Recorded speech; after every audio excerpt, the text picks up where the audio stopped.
Se mettre à disposition des parents malades semble être à la portée de tout un chacun, mais lorsque la pathologie traîne en longueur et que l'aggravation s'installe, la lourdeur de la mission est de plus en plus forte, surtout quand il s'agit d'être au chevet en permanence d'une personne atteinte de la maladie d'Alzheimer.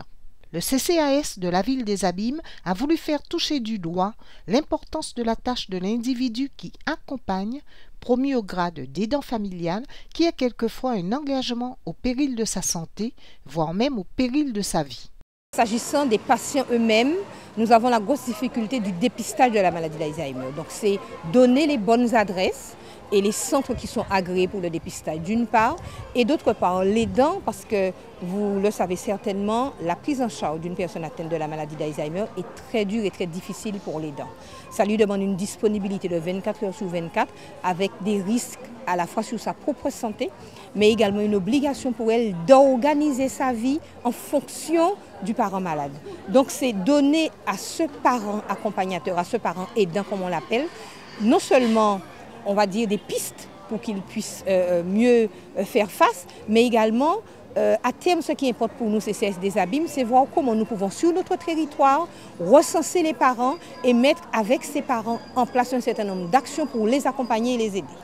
Le volontarisme de l'aidant familial est à plein temps et doit lui permettre de supporter toutes les variations de l'humeur du souffreteux avec des moments d'incompréhension frôlant le conflit qui doit être évité et contrôlé par l'aidant, seul responsable pour en rechercher les causes. Le rôle de l'aidant, ça sera principalement d'accompagner et de suppléer aux pertes qui arrivent progressivement dans la vie de la personne. Je dis accompagner, c'est-à-dire ça sera de lui permettre de faire tout ce qu'il sait encore faire. Alors il le fera peut-être mal, peut-être difficilement, donc il faudra l'aider à le faire sans pour cela faire à sa place.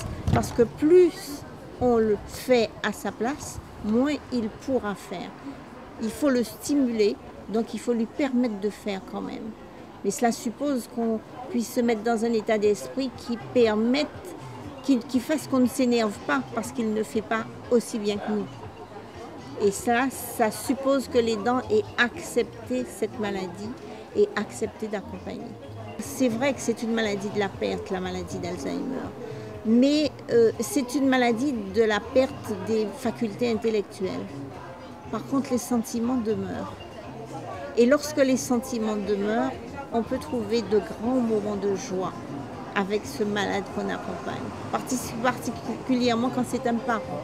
L'objectif du CCAS est de sensibiliser la population au dépistage de la maladie d'Alzheimer, d'accompagner les familles à être acteurs du bien-être de la personne atteinte, parce que cette dernière a droit à une assistance et à des soins, tout en mettant l'accent sur le dévouement de l'aidant familial.